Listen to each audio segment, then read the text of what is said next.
What's up, everybody? BigSweetC here with you. Got a special little video for you. Today I want to talk about a brand new release. Well, newish release that I'm sure you guys have already heard of. It is called Elden Ring. It is the new From Software game. Was just released, shoot, 4 days ago, 5 days ago, depending on when you watch this, maybe a week ago.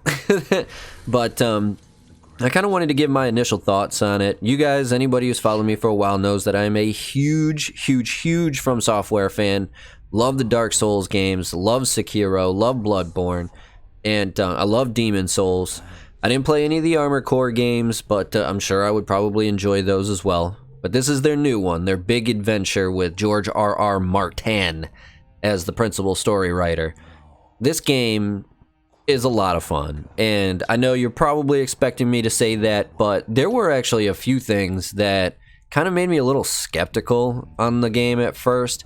Not that I wasn't going to buy it. I was going to get it day one regardless because I am such a From Software fan. But, I mean, there were some things that was said by the developers that made me kind of question the motives. And so that's kind of what I want to focus on. But I also kind of want to give you my initial thoughts on it. Initial thought number one. The game is gigantic. Like, I've played some big games. Origins, I made a video on this. Is this game too big? Breath of the Wild is just the biggest Nintendo game I've ever played in my life, like, without a doubt. And now you have Elden Ring, which seems to be 2 or 3 sizes of Breath of the Wild. Because you've kind of got like a Skyrim thing where you have not just the base world, but then you have like an underworld to that. There might be multiple underworlds. I've heard conflicting reviews. Then there's all like the little dungeons. And then you have like the actual levels. It's just mind-bogglingly giant. And I mean, I don't know. It might be like Minecraft. It might never end. I just feel like I can always move in a direction, and very rarely do I come across something that actually stops me from moving in that direction. So I'm curious to see how big this game really is. It feels gigantic. It feels like I look at the map sometimes and I just don't feel like going there because it's so much farther away than where I'm at now. And, I mean, not that it's a bad thing, though. Like, it gives you plenty of stuff to get into. There's subtle differences with it, too. Like, you can just walk around the open world and just walk into a boss fight that you can then run away from if you want. Like, it's crazy how the game actually plays out. Now, I've been in, I've seen a couple where, like, there was the Tree Sentinel, which is kind of like the first big one you come across, and then there's a dragon. I just took on this, what looks like an undead bird. Can't remember the name of it off the top of my head, but they're just random people that show up in the field of battle. Like, not even the field of battle, you're just traveling around.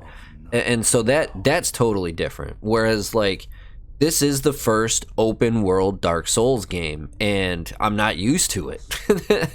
I didn't sign up for Red Dead, you know what I mean? And so, like, it is still so strange, but it was really strange out of the box.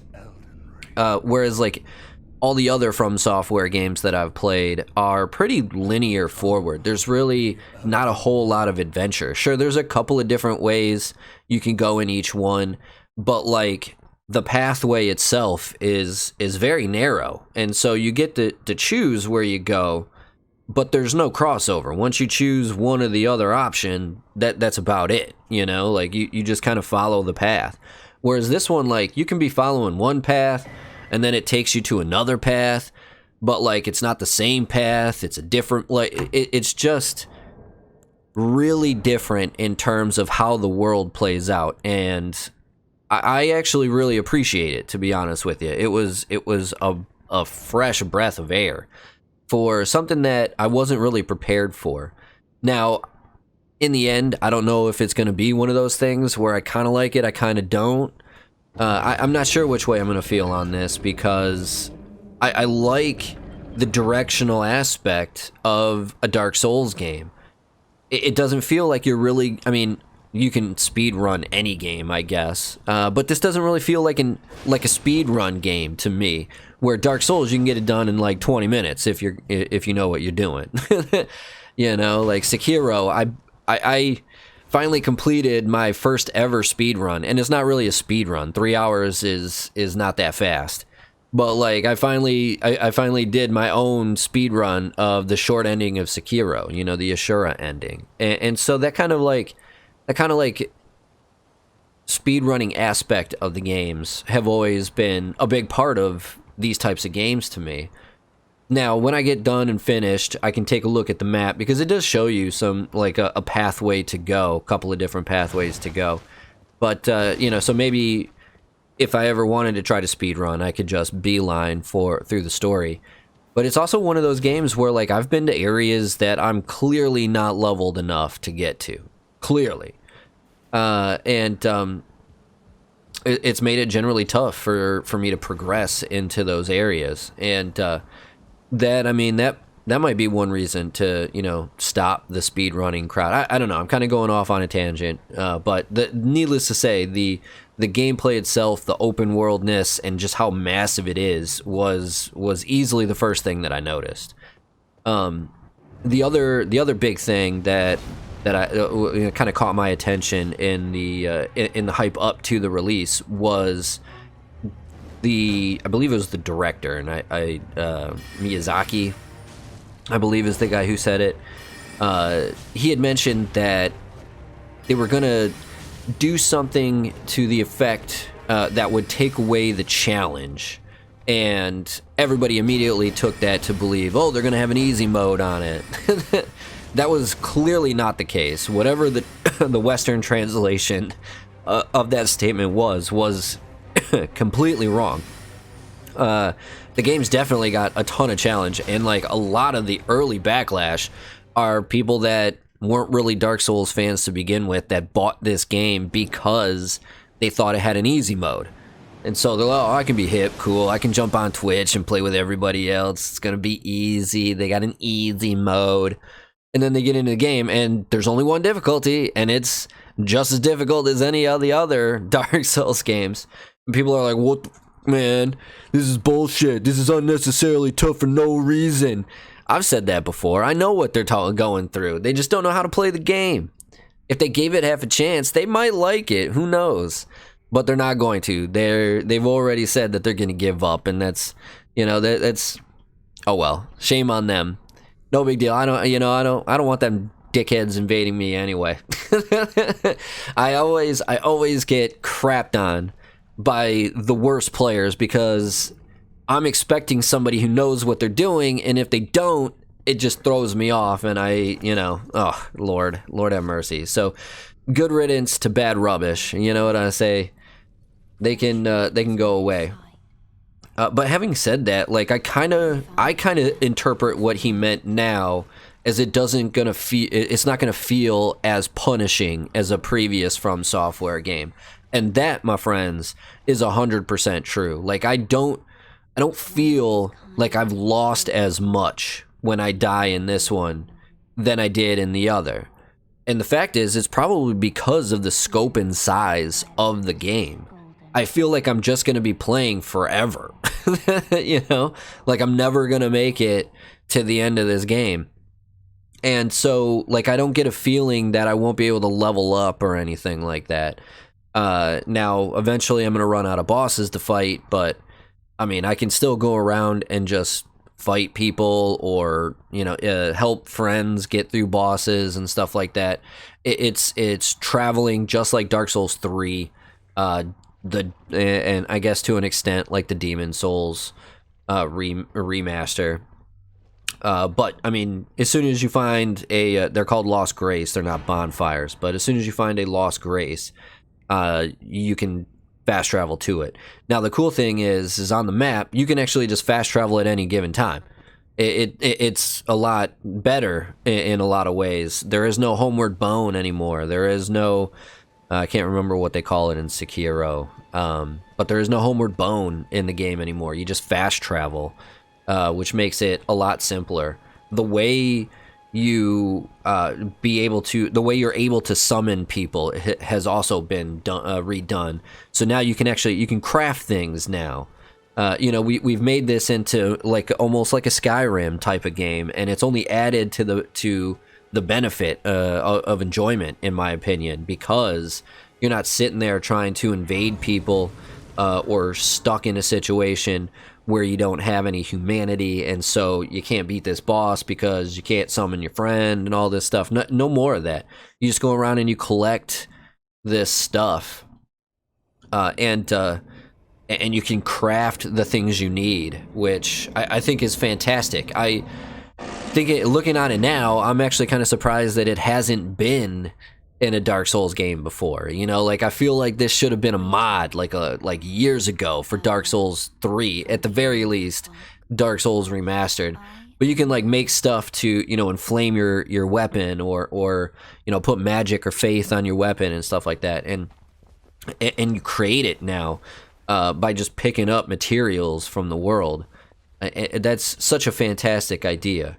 Blacksmithing is essentially, you know, kind of the same thing, but like, you know, the broader point of it's made it easier to die. And I know that sounds ridiculous, but it does. Like, it doesn't make dying as stressful as it was in the past.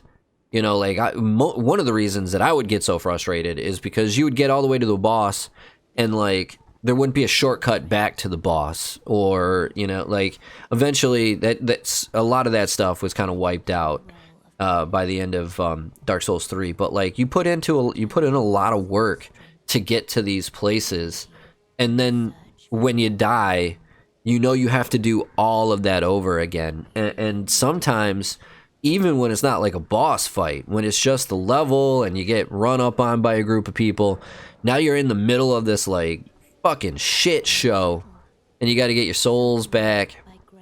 It can be a real damper, you know, like it can be a real punishment, and it kind of sucks. Like, I mean, I'm not gonna lie, it kind of sucks having to do that stuff all over again. And so for them to kind of make that, and you would think it being such a big game that it would be better that way, but like the little things that they've done, like the crafting and the size of it, and this idea that like you're always going to have something to do or gain, it just feels more simple. You can run around on this horse. This horse has special abilities where he can like jump in this air spring and everything. And so it just feels more simple.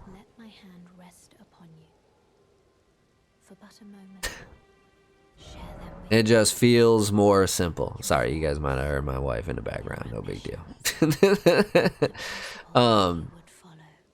And so like it is actually easier than the other games. At the very least, it feels easier. But at the same time, the bosses, oh my god, the bosses. I've only fought maybe 9 or 10 of them, and like most of them been fairly easy in like these little one-off caves or whatever. But what feels like storyline, because there's cutscenes and everything when you get into it. Oh Lord, have mercy! Margit O'Fell, whatever the dude's name is. I must have worked that dude for 3 hours before I finally got that fool. And I couldn't do it alone. I had to summon the NPC that you could bring in. Like it's not generally an easy game. Now, if you're familiar with the Dark Souls stuff, you're familiar with like Sekiro and Bloodborne, you could probably get by fairly easily in this game. It's not like the levels themselves are not ungodly difficult. But the bosses still have that challenge where you feel like you've actually accomplished something when you beat them. It is quite remarkable how they've managed to blend the two together. They don't make it feel like a chore, but they do make it feel like a challenge. And like I said, you know, half the fan base is gonna go right away because they think it's too challenging, and good riddance, you know. Have at it, Hoss. But I truly believe that this this could be one of the better From Software games, if not the best. Now, I went through a total transition. Anybody who's followed me for a while knows that Dark Souls was like my go-to From Software game, even after playing Bloodborne. Sekiro, when I eventually got it platinum, by the time I got it to platinum, Sekiro is amazing. And it took a long time for me to accept that Sekiro was better than Dark Souls. So, I mean, I'm not going to say that I'm going to say Elden Ring is the best one anytime soon, but I can see a lot of possibility of why people would say that, because this game is generally fantastic. And I've had a ton of fun playing.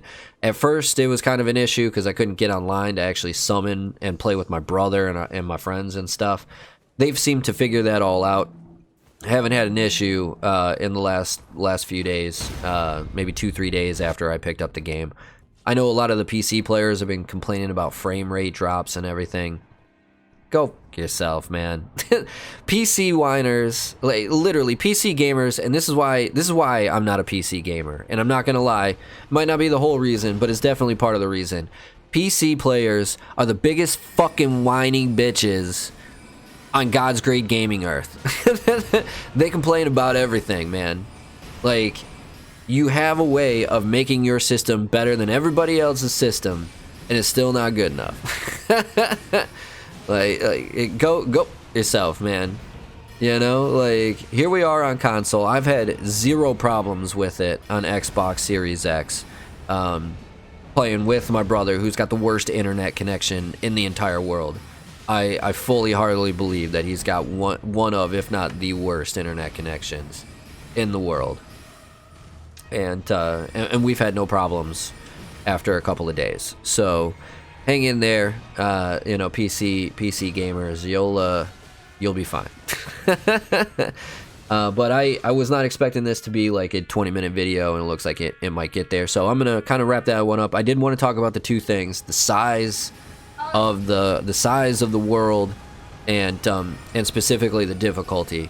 It is still ungodly challenging, but if you've never played any of the previous Souls games, remember this: it doesn't feel as bad when you die. You don't feel like you lose as much, and so hang in there. If you have been liking this, let me know. Drop your gamer tag down below. We can play if you're on Xbox, and keep on keeping on. I've really enjoyed this game. My guess is I'm gonna venture to say that this is probably gonna be the Game of the Year winner. This is not my official review. This is my initial thoughts. I do generally think you should go out and buy it if you're even remotely thinking about it.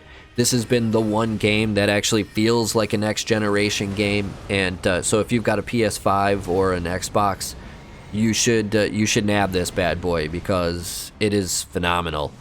At least so far. Knock on wood. I didn't just jinx myself, but so far so good. I've been really enjoying it. I think you guys will too, especially if you're a Souls fan. And I'm gonna wrap this one up before it gets too long. If you did happen to like what you heard, please do me that favor. Hit that like, hit that sub, hit that notification bell. Drop a comment below. Let me know how you're feeling about this game. And again, hit me up with that gamer tag, and let's see if we can. Maybe we'll put together a little group. Help each other out thingy. Even if you're on PlayStation or PC, let's see what we can do.